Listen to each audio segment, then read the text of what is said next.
Sirens screamed down Route 62, cutting through the muggy August dusk like a blade through warm bread.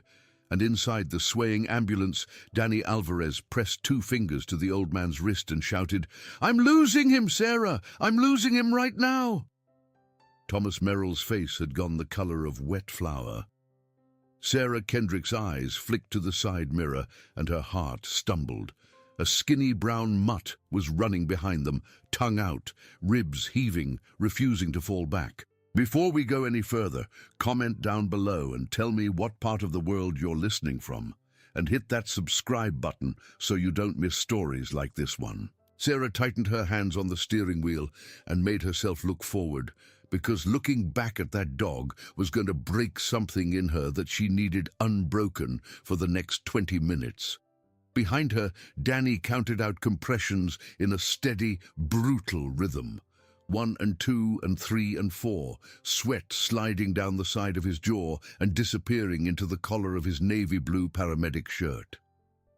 Thomas Merrill was 71 years old, a widower for 11 of those years, owner of Merrill's Corner Bakery on the crooked corner of Maple and 3rd, in Fairview, Ohio, a town so small that the water tower still had the high school class of 1968 painted on the north side in flaking white letters. The call had come in at 6:43 that evening.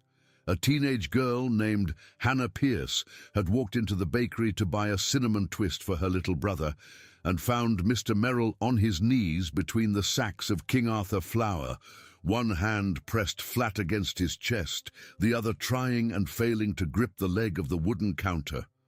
She had done everything right. She had called 911. She had gotten him to lie flat. She had unbuttoned the top button of his blue Oxford shirt, and she had held his hand and told him that help was coming, "Ma'am, sir. Please stay with me, please." When Sarah and Danny came through the door with the stretcher, Hannah was crying so hard she could not speak, and Thomas was whispering something none of them could hear. But now, in the swaying cabin, with the monitor screaming its flat electric complaint and Danny's palm slamming down again and again on the old man's sternum, Sarah could not stop stealing glances at the mirror. The dog was still there, not trotting, not chasing a block or two the way strays sometimes did out of curiosity or hunger, running, full out, tongue lolling, eyes fixed on the flashing red lights as if the lights themselves were tied to something inside his chest, and he could not let them go. At the red light on the corner of Maple and Elm, the ambulance had to stop for a produce truck that had drifted into the intersection, and in that half-breath of stillness the mutt caught up. Sarah heard the soft, insistent thump of a nose pressing against the back door. She turned in her seat and looked through the small square of glass and saw a face she would remember for the rest of her life. Narrow, dust-colored, one ear notched at the tip like it had been caught on a wire fence years ago. And the eyes. She had seen a lot of eyes in 8 years of running a rig, human eyes mostly, at the worst hour of their owners' lives, but she had never in her life seen an animal look at a metal door the way that dog was looking at that metal door. "Sarah, drive!" Danny snapped, and she snapped forward and hit the gas and whispered under her breath, "I'm sorry, buddy, I'm so sorry," to a creature who could not hear her over the siren. Down Maple Street, past the shuttered movie theater with the marquee that still said, in half-fallen letters, "Happy Birthday, Lorraine," from a party 3 summers ago. Across the iron bridge over Willow Creek, where the water was low and brown from the July drought. Past the county fairground, with its empty white gates, up the long, cruel grade toward St. Clair's Hospital on the hill. 5 miles. It felt like an hour, and it took 11 minutes, and when Sarah swung the ambulance into the emergency bay, the automatic doors already sliding open to swallow her partner and her patient and the gurney and the desperate rhythm of compressions, she looked down at the pavement and saw the dog collapse right there at the edge of the concrete, in a heap of ribs and dust. His paws had left thin red prints on the hot asphalt for the last mile. He did not whine. He did not even try to stand. He just lay on his side, and watched the sliding doors close on the man he had followed for 8 kilometers. Sarah stood there for a full second with her hands trembling at her sides.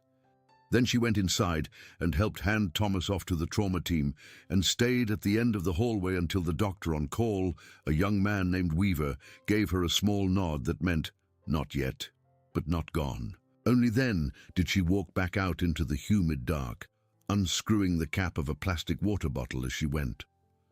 The dog was still there. He had not moved. He tried to lift his head when he heard her footsteps and could only manage to swivel one eye toward her. Sarah knelt on the warm concrete and cupped her palm and let the water pool there, and after a moment the mutt began to lap at it with a thin pink tongue, small, careful licks, as if he had forgotten how to want anything. And that was when Sarah saw the collar. It was buried under the matted fur, so old that the leather had gone soft as chamois. No tag, no plastic, just a name burned into the strap in the careful, patient letters of a man who had done it himself with the tip of a heated nail. Rusty. Sarah sat down all the way on the concrete because her knees would not hold her. She was 34 years old, and she had grown up 2 blocks from the bakery. Her mother had bought her first birthday cake there, a little round yellow one with a plastic pony on top. She had bagged bread at Merrill's Corner during the summer she turned 16, before her father moved the family up to Cleveland. And one winter afternoon 3 years ago, sitting across from Thomas at the small round table in the back of the shop with 2 mugs of black coffee between them, she had heard him tell a story about a dog, about a small brown dog named Rusty who had belonged to his wife Emma.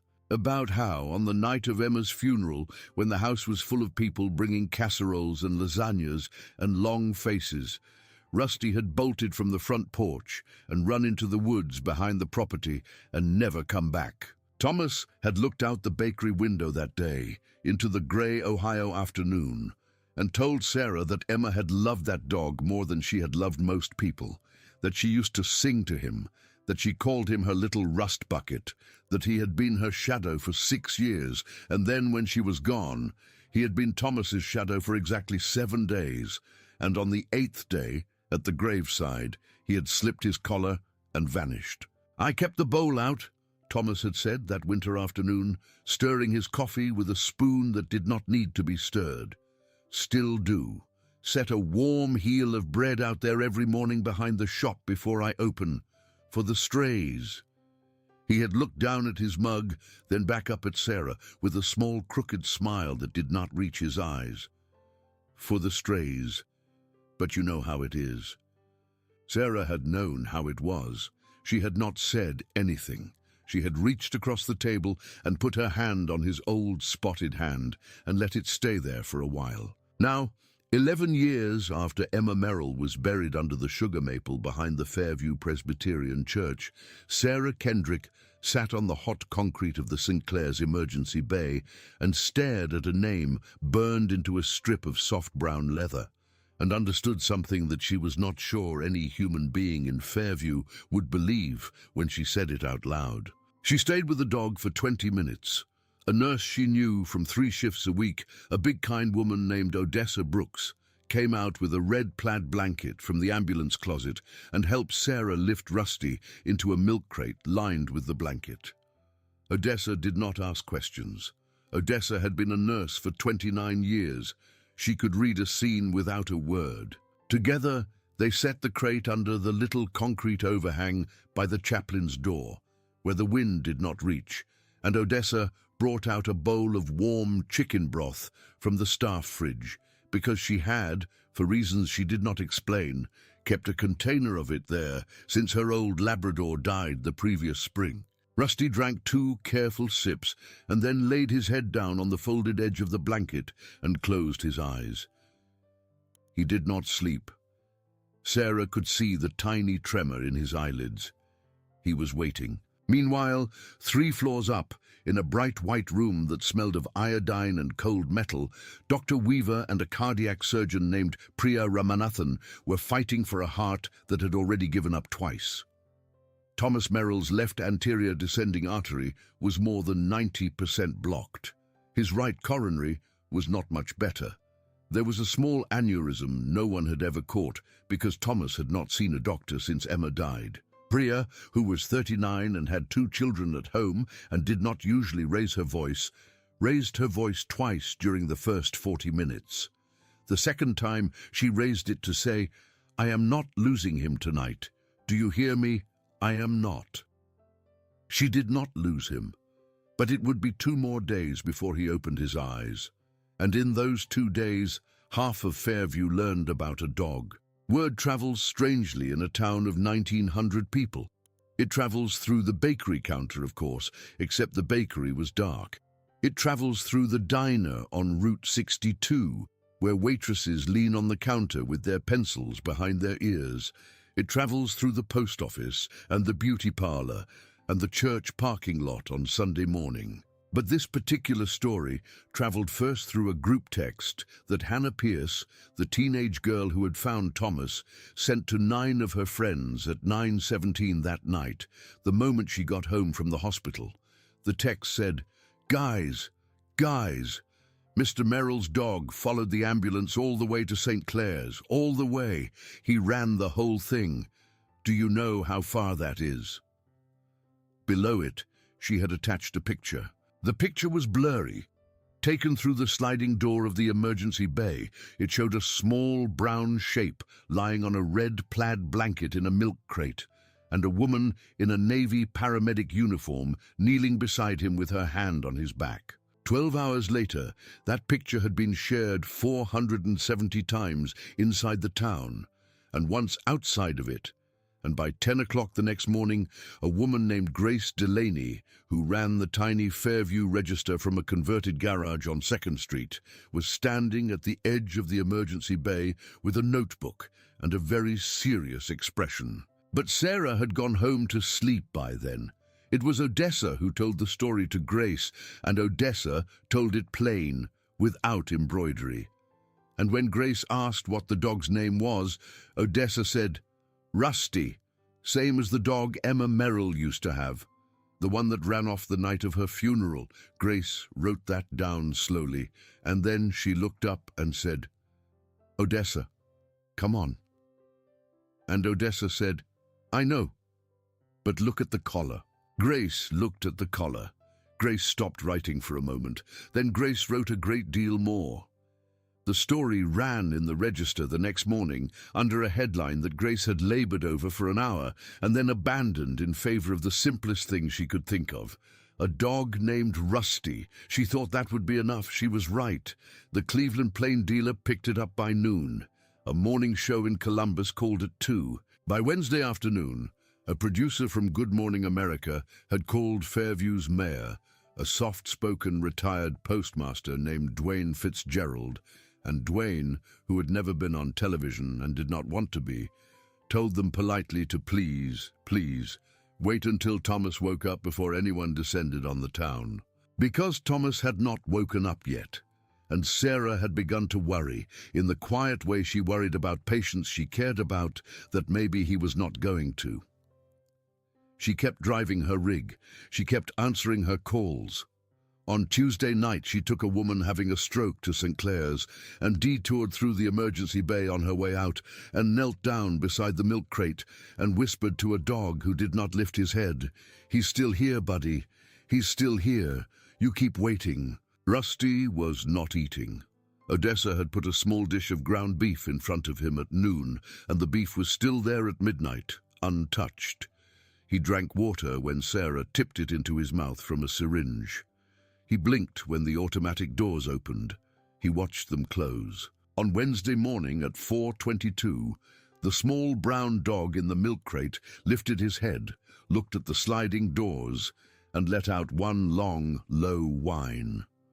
Odessa Brooks, who was pulling a double shift and had just come out for a cigarette she had promised herself she would not smoke, watched him do it and dropped the cigarette on the concrete. Because at 4:22, 3 floors above them, Thomas Merrill opened his eyes for the first time in 59 hours and asked in a cracked whisper whether anyone had seen a small brown dog.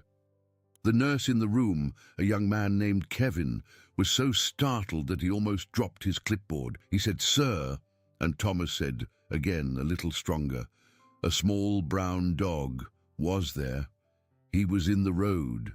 Kevin, who was 26 and had never heard the story because he lived 2 towns over and had come on shift at midnight, told Thomas gently that he did not know, but he would find out. And Thomas closed his eyes again for a long moment, and Kevin thought he had gone back under, and then Thomas said, without opening his eyes, "His name is Rusty." Kevin walked out into the hallway with his heart pounding and asked the charge nurse if she had heard anything about a dog. The charge nurse, whose name was Marlene, and who had read the register that morning like everyone else, put down her coffee and said, "Oh, honey, sit down." By 6 o'clock that morning, Sarah Kendrick was standing in the doorway of Thomas Merrill's hospital room, with her paramedic jacket half zipped and her hair still tangled from sleep. Thomas was propped up on 2 pillows. His eyes were tired and blue and enormous in his thin face. He looked at her, and she looked at him, and neither of them said anything for a moment. Then Sarah walked across the room, took his hand and said, "Thomas, he followed you, all the way here. He followed the ambulance on foot."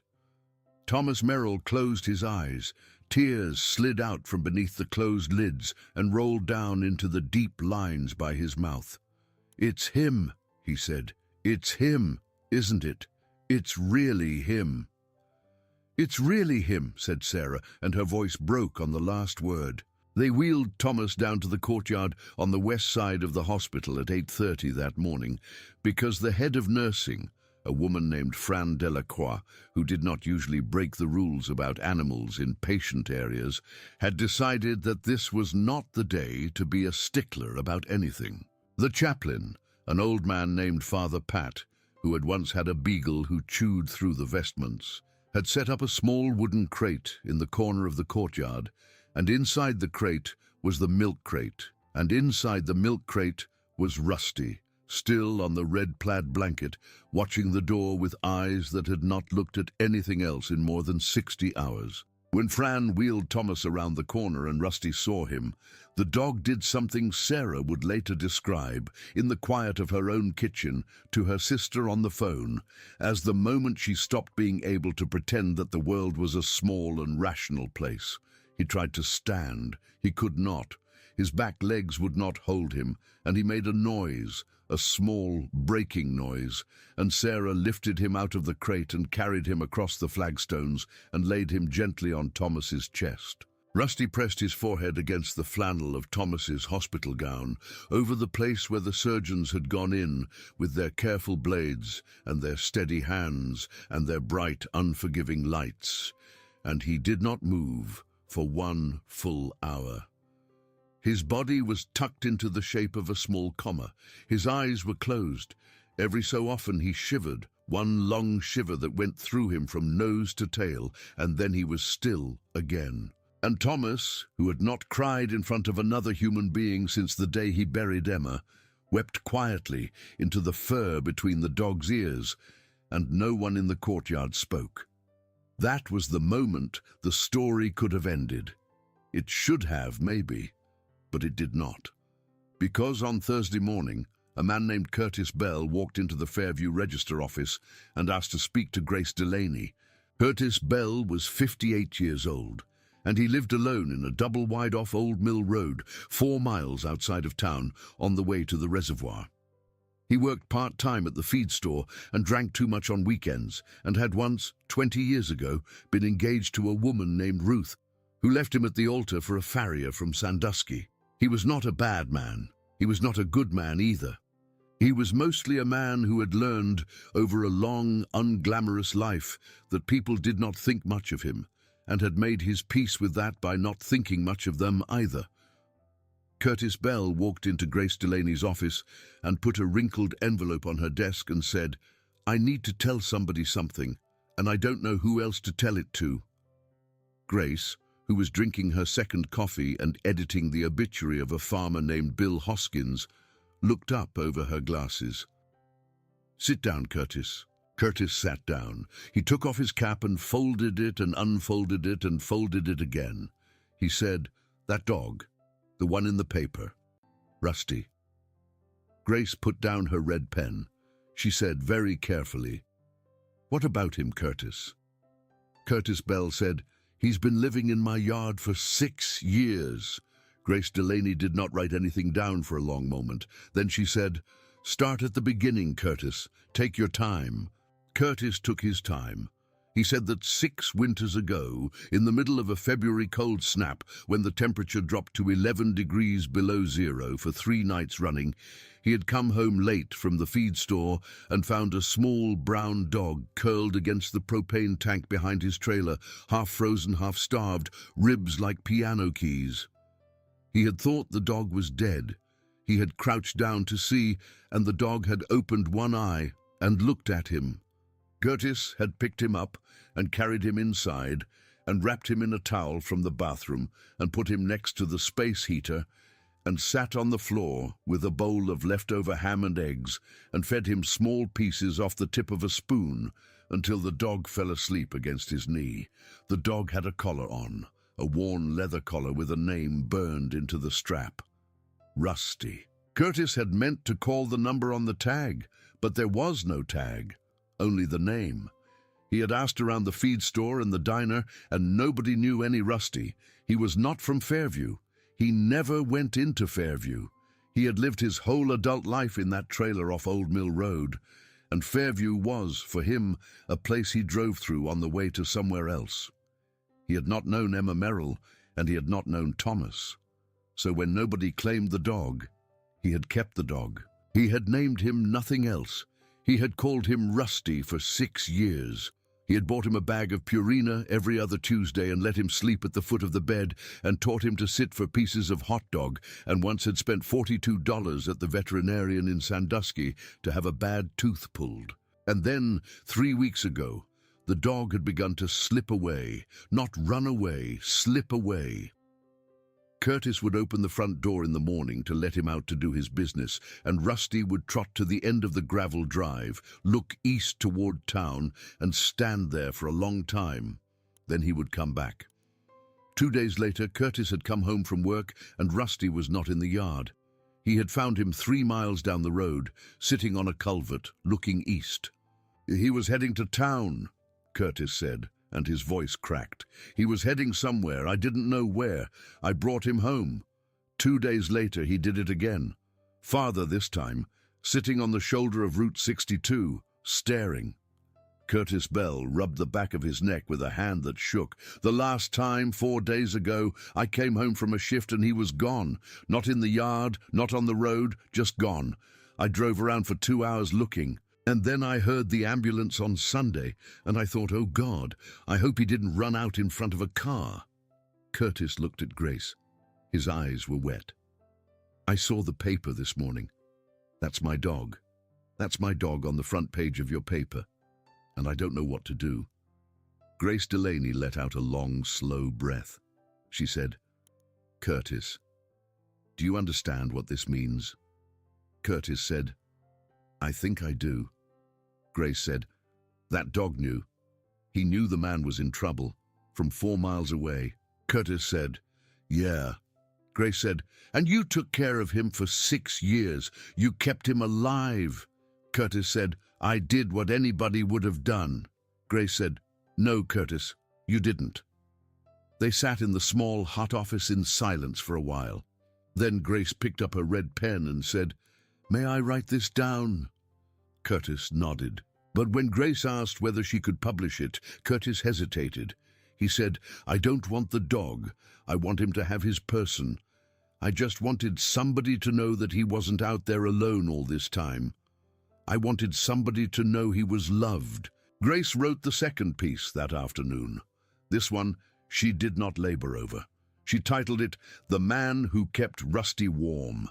And the town of Fairview, which had been ready to fall in love with a dog, fell in love a second time, in a different key, with a lonely man who lived in a trailer off Old Mill Road and had, without knowing it, kept the last living memory of Emma Merrill alive on a bag of Purina and small pieces of hot dog for 6 long winters. But not everyone in Fairview read that story the way it was meant to be read. On Friday morning, When Sarah walked into Thomas's hospital room with a paper cup of decaf and a small photograph Odessa had printed on the hospital printer, she found Thomas sitting up in bed with the newspaper open on his lap and a face she did not recognize. It was grey, not the grey of illness, the grey of dread. "Thomas?" Thomas Merrill looked up at her, and his old blue eyes were flat and far away. He said, "Sarah, honey, I need you to do me a favor." "Anything." "I need you to go down to the shop. There's a metal box under the flour bin. The bin on the left, the one that says whole wheat, under the bin, wedged against the wall. It's about the size of a lunchbox. Green.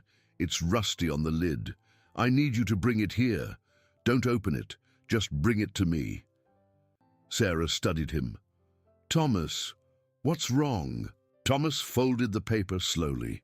He said, "There's something in the box that I should have dealt with a long time ago. And now, because that man Curtis is in the paper, someone is going to come looking for him. And when they do, they're going to come looking for me too. And I need to be ready." Sarah drove to the bakery at lunch. She let herself in with the key Thomas kept under a loose brick behind the dumpster. The shop smelled the way it always smelled, of yeast and cinnamon and old wood. And it broke her heart a little to see the tray of Sunday's unsold loaves still sitting on the cooling rack, hard as bricks now. She went into the back, moved the whole wheat flour bin, and there, wedged against the wall, was the green metal box. It was heavier than she expected. She did not open it. She brought it back to St. Clair's. Thomas took the box in his lap and looked at it for a long time. Then he opened it. Inside were 3 things. A stack of letters tied with a piece of kitchen string, a small black velvet ring box, and a folded piece of yellow legal paper with a name written across the top in blue ballpoint pen. The name was Marcus Merrill. Sarah, who had not known Thomas had a son, said, "Thomas, who is Marcus?" Thomas Merrill closed the box. He said, "Sit down, Sarah, this is going to take a minute." Marcus Merrill was 51 years old and lived in Columbus. He was Thomas and Emma's only child. He had left Fairview at 18 on a football scholarship to Ohio State, and he had never really come back. He had done well, very well. He had gotten a degree in business, then a law degree, then a job at a big commercial real estate firm, and by the time he was 35, he had his own firm. And by 40, he had bought a house in a suburb of Columbus with a swimming pool and a 5-car garage.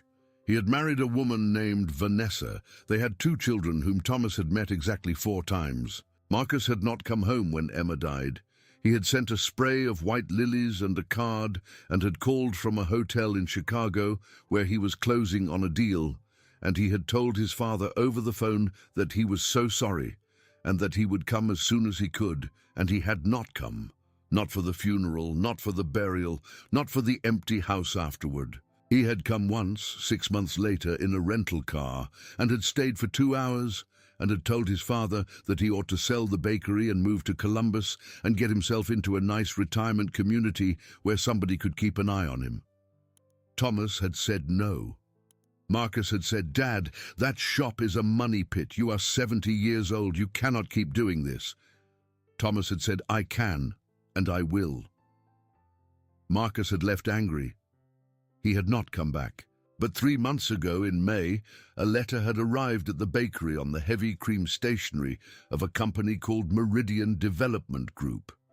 The letter had informed Mr. Thomas Merrill, sole proprietor of Merrill's Corner Bakery, that a private investor had made a substantial offer for the property at the corner of Maple and 3rd, and that the investor would be pleased to meet with Mr. Merrill at his earliest convenience to discuss terms. The letter had been signed by an acquisitions officer named Diane Hopkins, but at the bottom of the letter, in the small block of type that identified the officers of the company, Thomas had seen the name of the chief executive officer. Marcus Merrill, his son, his only son, was trying to buy him out of his own shop through a shell company. without saying his own name. Thomas had written a letter back, 1 page, in his careful pencil handwriting. It had said, in essence, that the shop was not for sale, that it had never been for sale, and that if Meridian Development Group wished to make an appointment to speak with him about anything else, they were welcome to call the number on the door. He had signed it, he had mailed it, and that had been the end of it, or so he had thought. But now, sitting up in his hospital bed with the green box in his lap, Thomas told Sarah what he had not told anyone. That 2 weeks ago, on the Tuesday before his heart gave out, a second letter had come. This one was thicker. This one contained a legal notice. The corner lot and the building on it was, according to Meridian Development Group's title search, subject to a lien that had been placed on it 40 years ago by Emma's father, an old lawyer named Ralph Whitcomb, as security for a loan he had made to Thomas and Emma when they were young and just starting out. That lien, Meridian claimed, had never been formally discharged.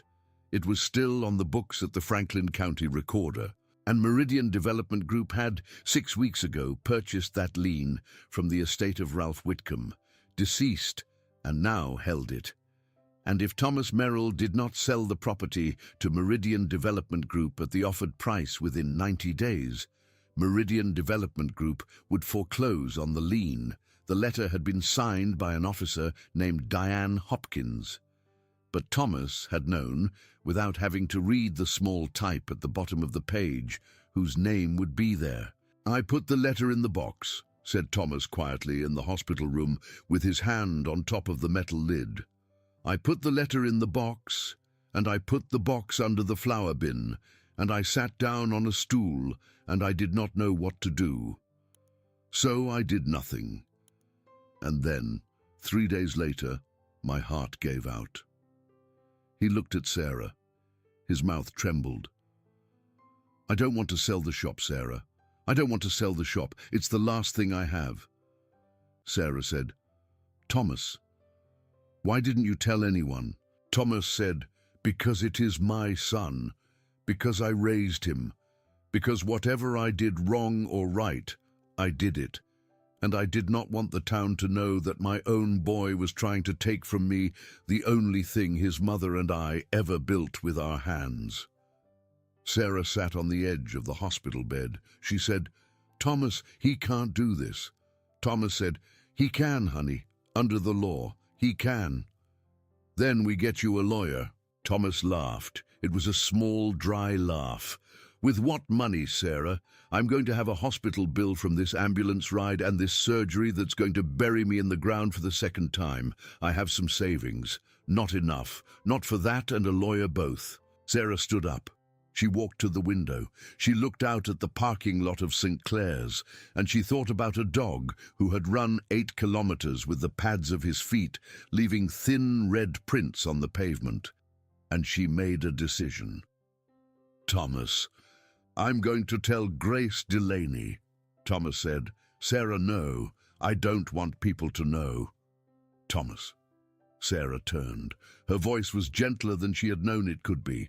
"This town already knows. They just don't know they know yet, and they are going to want to help you. You have to let them." Thomas Merrill was quiet for a long time. Then he said, "Do you think Emma would have wanted that?" Sarah said, "I think Emma would have made me tell her yesterday." Thomas nodded once, very slowly. He said, "All right, honey. All right." Grace Delaney did not publish the story about Marcus Merrill, not right away. Grace was a small-town journalist, and she had a small-town journalist's instincts, and her instincts told her that this was not a story you led with. This was a story you set up carefully, or you did more damage than good. So instead, on Saturday morning, she published a small notice on the front page of the Register, 3 columns wide and 4 inches deep, that said simply that a fund had been established at First Fairview Savings to help Thomas Merrill cover his medical expenses, and that Merrill's Corner Bakery was, at this time, temporarily closed, but very much intended to reopen, and that anyone who wished to help could either donate to the fund or, better yet, Walk down to the corner of Maple and Third on Sunday morning at 9 o'clock and lend a hand cleaning up the shop for its eventual return. By 9:05 on Sunday morning, there were 63 people standing on the sidewalk outside Merrill's Corner Bakery. By 9:30, there were more than 100. Somebody had brought coffee. Somebody had brought donuts, which was a strange kind of tribute to a bakery, but no one commented. Dwayne Fitzgerald, the mayor, showed up in his old blue work shirt with a bucket and a mop. Hannah Pierce, the girl who had found Thomas, showed up with her mother and her little brother and a plastic tub of cleaning wipes from Walmart. Odessa Brooks came off her shift at 8 in the morning and came straight to the corner without going home to sleep, and she brought her husband, a retired postal worker named Reggie, who was a very good hand with a paintbrush. And Curtis Bell showed up too. He parked his old Ford pickup a block away and walked up slowly with his cap in his hands because he was not sure whether he would be welcome. And when the crowd on the sidewalk saw him, someone, and no one afterward could remember quite who, began to clap. And then someone else clapped. And then everyone was clapping. And Curtis Bell stopped in the middle of the sidewalk with his cap in his hands and his eyes brimming and did not know what to do. Odessa Brooks walked over, took him by the elbow and said, "Come on, honey. There's a broom with your name on it." By noon, the shop was spotless. The old flour had been carted out to the alley. The counters had been scrubbed. Reggie Brooks and 2 men from the volunteer fire department had painted the trim around the big front window a fresh coat of Merrill Bakery blue. Hannah Pierce had wiped down every single spice jar with a lemon-scented wipe. A widow named Louise Chen, who ran the little Chinese restaurant across the street and who had, for 20 years, sold Thomas a plate of egg foo young every Friday for lunch, had brought a bucket of hot soapy water and washed the front window until it shone. And when they were done, they stood on the sidewalk in the summer heat, and no one wanted to leave. Dwayne Fitzgerald cleared his throat. He said, "Well, folks, reckon we ought to do something to mark the occasion." And a small silence fell. Then a small brown dog walked around the corner. Nobody could believe it at first. Rusty was supposed to be at the hospital in the courtyard on the red plaid blanket waiting for Thomas. He was not supposed to be walking on his own. He was still very weak. Odessa had checked on him at 6 that morning, and he had barely lifted his head. But there he was, walking slowly, deliberately up the sidewalk, and behind him, at a distance in a wheelchair, was Sarah Kendrick, and beside her, walking with a cane, was a young orderly named Vincent, and behind them, in the driver's seat of a St. Clair's hospital van, was Fran Delacroix, the head of nursing, who had that morning decided for the second time in a week to break every rule she had ever been asked to enforce. Rusty walked up to the front door of Merrill's Corner Bakery. He sniffed the doorframe. He sat down on the sidewalk in front of the door, and he waited. The crowd stepped back and made a wide half-circle. Nobody spoke. Louise Chen was crying without making any noise. Hannah Pierce had both hands over her mouth. Dwayne Fitzgerald took off his cap. And Curtis Bell, who had been standing at the back of the crowd holding the broom he had used to sweep the front step, walked slowly forward, knelt down on one knee, and held out his hand. And Rusty, the dog he had fed on hot dogs and Purina for 6 winters, sniffed the hand once, and then licked it once, and then leaned his head against Curtis Bell's chest for a long, slow moment, before turning back to face the door and sitting down again to wait for a man who was not there yet. Curtis Bell, kneeling on the hot sidewalk with a broom in one hand and the fur of a small brown dog under the other, put his head down and wept the way a man weeps when he did not know he was carrying something until he set it down. The picture of that moment taken by Grace Delaney with the little digital camera she carried in her purse ran on the front page of the Fairview Register on Monday, and on the front page of the Cleveland Plain Dealer on Tuesday, and on the wire service on Wednesday, and by Thursday it was on the morning news in 6 countries. But even that was not the end, because on Wednesday afternoon, a black Mercedes sedan with Franklin County plates pulled up in front of St. Clair's Hospital, and a tall, grey-haired man in a charcoal suit got out and walked into the lobby and told the woman at the reception desk that he needed to see his father. Marcus Merrill had come home. He had come home because a receptionist at his firm named Deborah had left a printout of a certain news article on his desk on Tuesday morning with a post-it note that said, in her careful handwriting, "Is this him?" And Marcus had picked up the printout and read the caption under the photograph, which said, "A dog named Rusty waits for Thomas Merrill at Merrill's Corner Bakery in Fairview, Ohio." And he had sat down at his desk, and he had put his head in his hands, and Deborah, who had worked for him for 11 years, and who was not afraid of him the way most people were, had said quietly from the doorway, "Marcus, you need to go." He had cancelled 2 meetings and driven 3 hours north on I-71. He had passed the exit for the town he had grown up in and had kept driving, because he did not know if he stopped in the town whether he would have the courage to go the last mile. He had gone straight to the hospital. He walked into his father's room at 3:48 that afternoon, and Thomas Merrill, who was sitting up in bed with the green metal box on the bedside table beside him, looked at his son and did not know for a moment whether he was awake or dreaming. "Dad."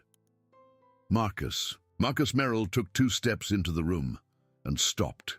He was a tall man. He had his mother's height and his father's shoulders and his mother's blue eyes and the tired face of a man who had spent 30 years making money and had, somewhere along the way, forgotten what he had been trying to buy with it. He said, "Dad, I'm sorry. I'm so sorry." Thomas said quietly, "Come here, son." Marcus came to the side of the bed. He looked down at his father. He said, "I need to tell you something, and I need to tell you before I lose the nerve." He took a breath. He said, "That lien, I already discharged it. I filed the papers on Tuesday morning. The building is yours, free and clear. I have no claim on it." Thomas closed his eyes. He said, "Marcus." "That's not all," Marcus said. His voice was thick. "I'm paying the hospital bill, all of it. I already talked to the billing office. Whatever the insurance doesn't cover, I cover. That's not a favor. That is not up for discussion." He stopped. He swallowed. "And I want to say one more thing, and then I will leave, or I will stay, whichever you want." Thomas opened his eyes. "Say it." Marcus Merrill, Chief Executive Officer of Meridian Development Group, licensed attorney in the state of Ohio, homeowner in a Columbus suburb, absent son, said, "I have spent the last 15 years trying to make you into a small man, so that I would not have to feel small next to you. That is what I have been doing. I did not have the words for it before. I do now. I am sorry, Dad. I don't expect you to forgive me. I only wanted you to hear it from my own mouth." Thomas Merrill reached out. He took his son's hand. His hand was thin and spotted, and it shook a little. He said, "Marcus, sit down. There is something I need to give you." Marcus sat down in the chair beside the bed. Thomas Merrill reached for the green metal box and opened it and lifted out the stack of letters tied with a piece of kitchen string. He handed them to his son. Marcus said, "What is this?" Thomas said, "These are the letters your mother wrote to you the last year of her life. She wrote one every month. She never mailed them. She said she wanted to give them to you in person when you next came home. She never got the chance." Thomas paused. "I meant to send them to you after she died. I never did. I told myself it was because I was too angry with you. But that was not the truth. The truth was that I was afraid you would read them once and throw them away, and I would rather have you never read them at all than have you throw away her voice." He looked at his son. "I was wrong. She wanted you to have them. I should have sent them 10 years ago."